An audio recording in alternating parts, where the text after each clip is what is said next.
Bunnie XO bursts into pop culture as the wife of country music superstar Jell. But the chart-topping podcaster has an incredible story of her own.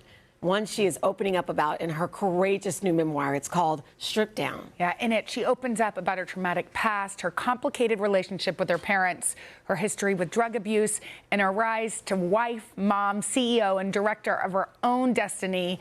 As her book lays out, this is what trauma turned into power looks like, which I love. Bunnie XO, welcome. Hi. We were just saying, I mean, that's a beautiful statement. I just need you guys to do my intro every morning. When I wake up in the morning, I just need you guys at the foot of my bed just saying that. I mean, anyone that has that behind them is ready to conquer the world. But it's true. I mean, this is a really revealing, beautiful memoir. And it starts with a line that really kind of stuck with me, which is, I should have been dead. What do you mean by that? I just feel like my husband and I, we both preach second chances, and I just feel like I'm a second, third, fourth, fifth, sixth, seventh, eighth chance, and like God has really given me, he gave me so many tests to turn into a testimony, and my mess became my message, and there was so many times that I wasn't supposed to be here, and I mean, I'm getting to sit here with you guys in your beautiful studio with a great view, so, you know, God is good. There are no doubt there will be people who will either read your book or see this segment and they feel stuck in this moment, right, with whatever is going on. So we thought, let's just take it a step at a time with your journey so they can, as you say, see the mess before the testimony, if you will. So you didn't have a relationship with your mom. She left you on a doorstep. You were 3 months old. Tell us a little bit about that and what that relationship was like later. Sure.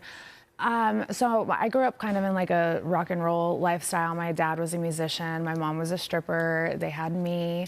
And my dad ended up getting sick and went to the hospital with hepatitis C from drug use, which they told me it was hepatitis B for the longest time, and then the truth came out later.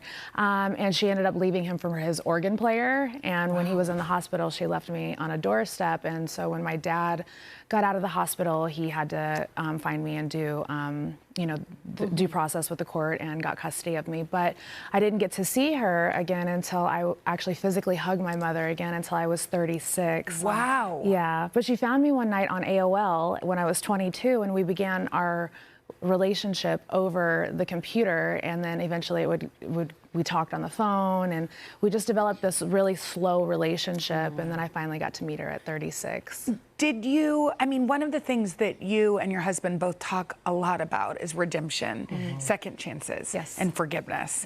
Did you ultimately forgive her?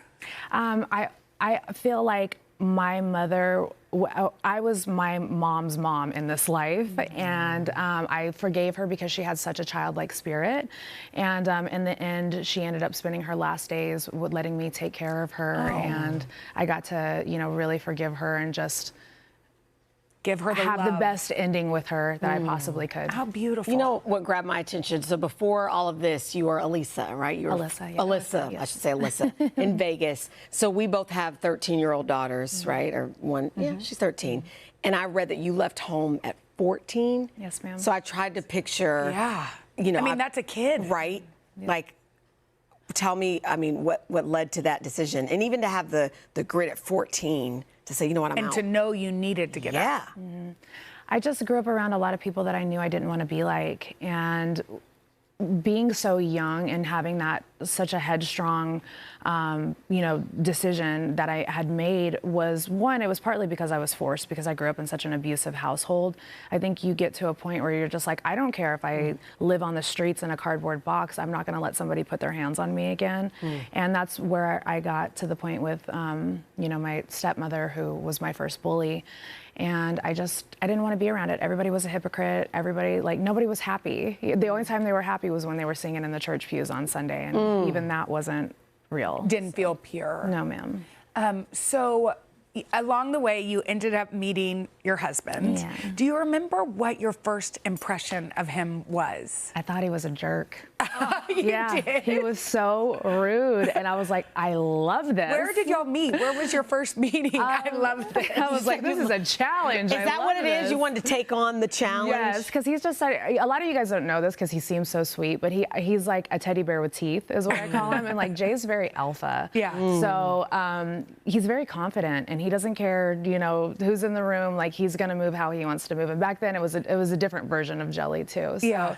But he also had the saddest eyes in the room. So I wanted to fix them, and I was just like, oh, a project? Yes, let's do this. And so, you know, I met him at Las Vegas Country Saloon. Yeah. And he was playing a show there with the Moonshine Bandits, and there was barely anybody there. And I was just like, who is this guy? And then I saw him on stage, and I was just like, oh my gosh, he's so special. Like just the minute he talks to you, you are in his orbit. Yeah. He just consumes you, and I just loved that about him. We're going to talk more about your relationship, but I think when people read your book, they'll see how honest you are. You were an escort. And you talk about how you still took clients even after you guys were married. Why continue, and what was that conversation like? Yeah. My biggest thing, and if you read the book, you will learn that I never would let anybody take my independence. And it didn't matter who you were, I was gonna choose how I made money over your feelings. And that was a terrible way to look at things, but that was my hyper independence from my childhood that I had been through. You were protecting yourself. Very, very much so. And even though Jay wasn't who he is now, people still were like, labeling me as a gold digger, and like we didn't have any gold to dig back then. But I still made it a point to, one, I didn't want to just be Jelly Roll's wife, and two, I wanted to work along beside him and build with him. I didn't want to, like, you know, just completely depend on him, because what would happen? What would happen if the shoe dropped? So Yeah. I just always wanted to have my own thing, and that's why I continued to work. And my husband respected it and loved me through it all, and was like, I'm not going to try to change you. But the night that we got married, he did look me in my eyes and he said, you're not going to have to do this forever. And I was like, oh yeah, that's cute, you know. Yeah. And he really meant it. And look at you now. You're creating a beautiful business. Okay, Bunnie XO is going to stick around. Okay. We're going to find out how Jelly Roll reacted to her memoir. We're going to talk motherhood and a lot more right after this. I know. I could have listened. We are back with podcaster and influencer Bunnie XO, who is also the wife of music superstar Jelly Roll. And now she has written a beautiful new memoir. It is called Stripped Down. Okay, so let's talk about this memoir and writing it, and then having people you love read it. What did your husband think about this? I mean, I'm sure he knew most of it. I think he's still sifting through it. He did not want to read it while I was writing it, because he said, I don't want to influence the stories in your book. He said, I want you to really tell your truth, because I want it to be 100% authentically you. So he's still probably sifting through it. I think he might have finished it last night.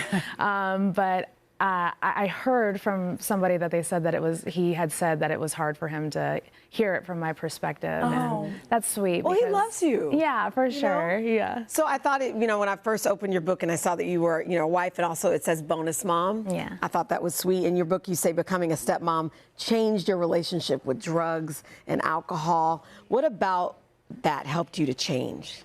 I mean, when I met Bailey, I was looking at a younger version of me. Our lives are so parallel with the addict moms, and just in and out of our life. And she's so independent and so headstrong and so tenacious. And when I saw her, I was just like, this is me. And she deserves the chance that I didn't get. Like, it gives me, nothing on this book tour gets me to tear up or choke up, besides talking about her, because she really just was such a catalyst in my husband and I both having to grow up and become adults, because we were running from becoming adults for so long, and it was all because we wanted to give Bailey a chance.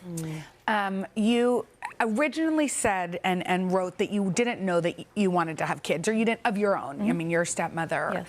But you've changed your mind on that. I have changed my mind because raising Bailey, she's 18. She's about to go to college. 18 Yeah. She's going to be 18 and she's going to be 18 in May, but still it's like she's right there knocking on 18's door, and she's going to college, and she's just a 4.0 grade point average student. She's just such a good kid, and I'm like, you know what? We did that. You know, like I know that I didn't birth her, but that's my child. Yes. Like that's my kid. I will ride for her till forever. And I was like, you know, my biggest fear of having children of my own was inflicting trauma on them, unwanted trauma on them, especially because of what I went through as a child. And being able to raise Bailey, I looked at her and I'm just like, you know what? I might be able to do this with my own. Well, speaking of ride or die, your husband, I love the fact that you guys were together before everything exploded. I always think that's sweet. And now look at him. He's won 3 Grammys in one night. In that speech, I remember he said that you saved his life. Oh. Yeah. What do you think he meant by that? I think, figuratively speaking, I don't know if it's I saved his life, but we saved each other. We chose to heal together. We choose to grow together. We are ever evolving. You guys have seen probably 5 different versions of us through this decade that we've been together, and we're going to keep changing and we're going to keep growing. But the main thing is that we are always leveling up and trying to be better humans. Look at this. Oh, shit, the picture just went down.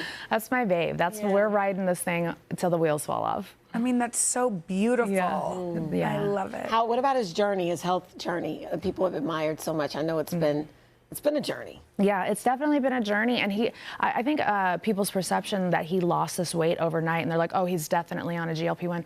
No, this man set out about 2.5 years ago to lose this weight, and he has put in the work with diet. Looks good. Look at this. Oh, he's so hot, right? Look at him. Look at baby. Both of y'all. No, I just love him to death, and I'm so proud of him because I get to see him fall in love with himself again, and that is the most important thing, I think, for a wife, to be able to look at their husband.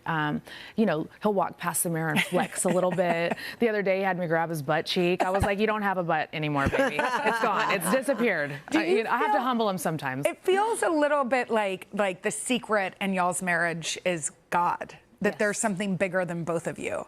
Is that something you've worked on together, or you kind of knew from the beginning, the genesis of your relationship? Yes, God has always had his hand on our lives, but we strayed from him for the longest time. And I don't want people to think that we're baby Christians.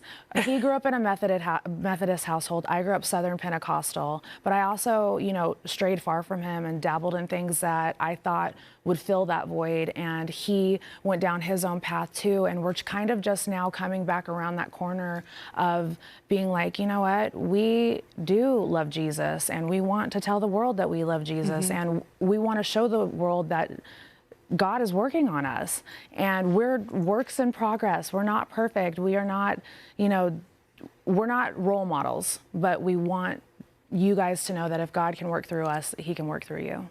My goodness, it has been great to talk to you today. Yes. Put it all in that book. You can check out Bunnie's memoir. It's called Stripped Down at today.com/books. Thank you so much. Thank you guys so much. You guys, thanks for watching. I know. Come join us for all the fun every weekday on NBC. Yeah, and don't forget to take us along when you're on the go. Follow the Today with Jenna and Sheinelle podcast on Apple Podcasts, Spotify, or wherever you listen.